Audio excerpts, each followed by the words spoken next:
Making drawings on land on quite a large scale is something people have been doing for thousands of years.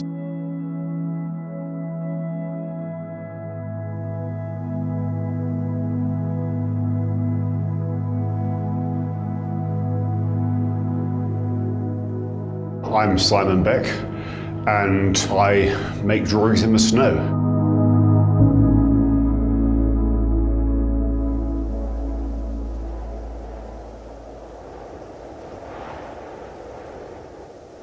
It started as a bit of fun, but gradually it's taken over my life.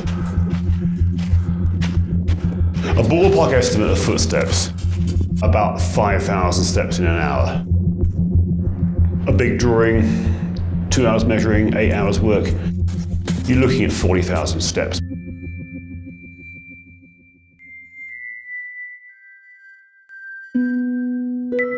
I started doing it as an easier alternative to hiking up the mountain when I wanted some exercise.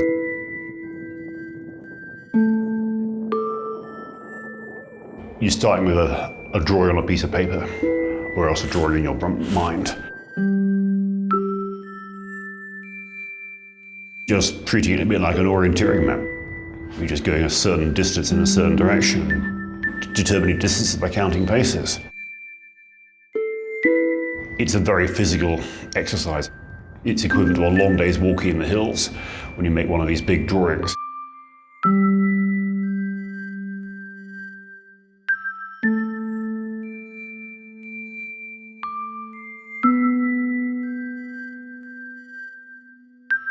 I'm just about the only person in the world doing anything like it.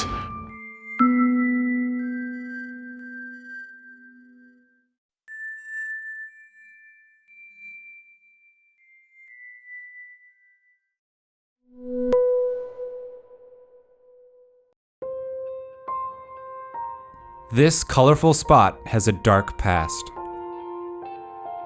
Las Palmitas was once a dangerous place with clashes between rival gangs. But the city government launched and funded a project called Pachuca Paints Itself to turn the community around. The painting itself involved participation from all of the households.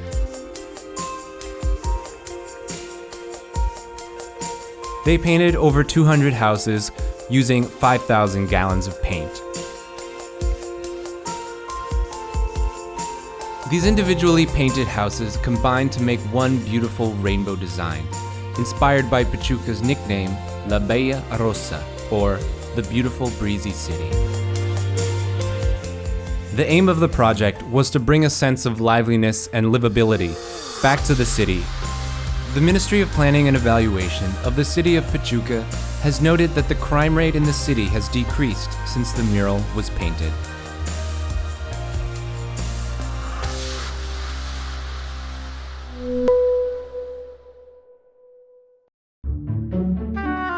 日本のご近所の銭湯の描いてある絵画みたいなちょっと古めかしい雰囲気があったりするように思われがちなんですが、一周回ってレトロなちょっと若い世代には逆に新鮮なものになってきていたりするので、そういったところで新しいニーズは出てきているのかと。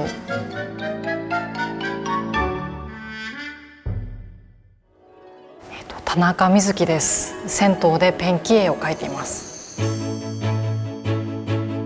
銭湯というのは日本でみんなが入れるお風呂なんですけれども、昔は宗教的にお風呂を振る舞うっていう慣習があったそうで、そこからだんだんみんなでお風呂に入るっていう文化が根付いてきて、銭湯昔景気がいい時にすごく豪華なお寺のような建物を作ったりしていて、そういったちょっと豪華な文化というものが根付いているので、やっぱり絵があったりとか、なんかちょっと素敵なタイルが使われていたりとか、そういったところが楽しまれてますね。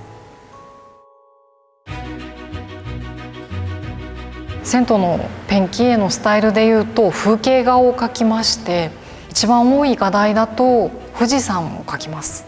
青空とあと青い富士山と白い雲と水辺の風景で、遠くの山で緑色の山があったりというふうな感じの色味が多いんですけど、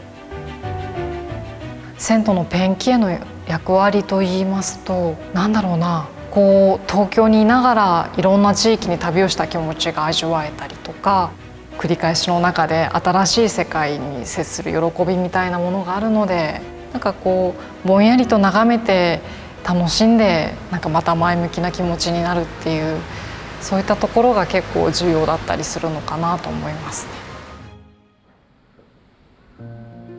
私がこう唯一の若手になっている状況だと、割とこう銭湯が1970年代ぐらいからどんどん減ってきていたりっていうことがあったりとか、職人として生きていくっていうのが日本では割とこう珍しい生き方のパターンになってしまっていたりするので、そうなっているのかなと思うんですけど。さて今日はゲストの皆さんも来てくださっています。なんかこうネットを使って情報を出していったりとか、イベントなどでペンキ絵を実際に描くところをいろんな方に見ていただいて、結構残っていけるのではないかなとは思うんですが、これはチャレンジですね。そうですね、この仕事を続けている理由というのは、なんかもう、描くのが楽しいという、描き終わるとなんか一面全面本当に新しい世界になったっていう、そういったなんか喜びがあったりとか。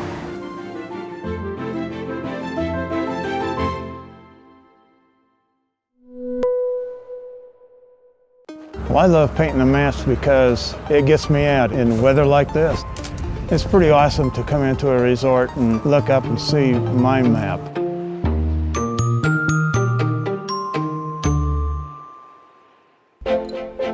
I'm James Nehus, and I've painted ski maps of some of the biggest resorts around the world.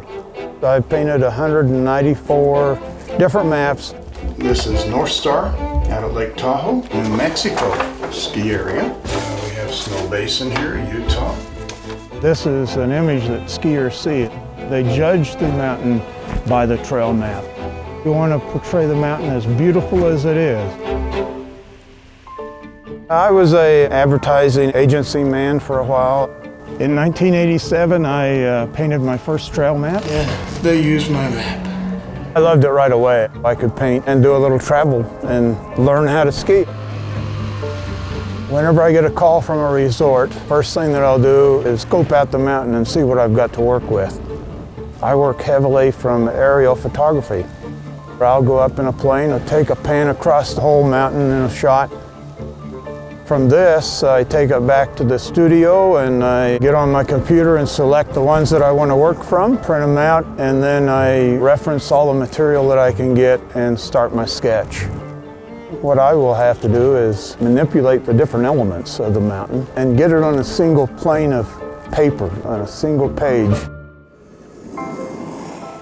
What I like to do is show the skier what he's skiing through. Help the skier identify where he is on the mountain. For a large ski resort, it'll take me 3 weeks of painting, but that doesn't include all your prep work. So realistically, it'll take me 3 months. Do I have a favorite mountain? Wow. I've done a lot of them and a lot of really exciting mountains. There's a lot of things that I love about doing this job. I get to fly in some of the most beautiful spots in the world. I'm going to keep doing this as long as I can.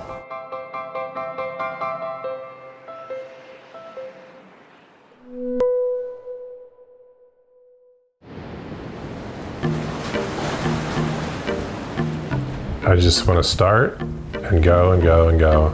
The longest amount of time that I can draw before the tide comes in and washes everything away.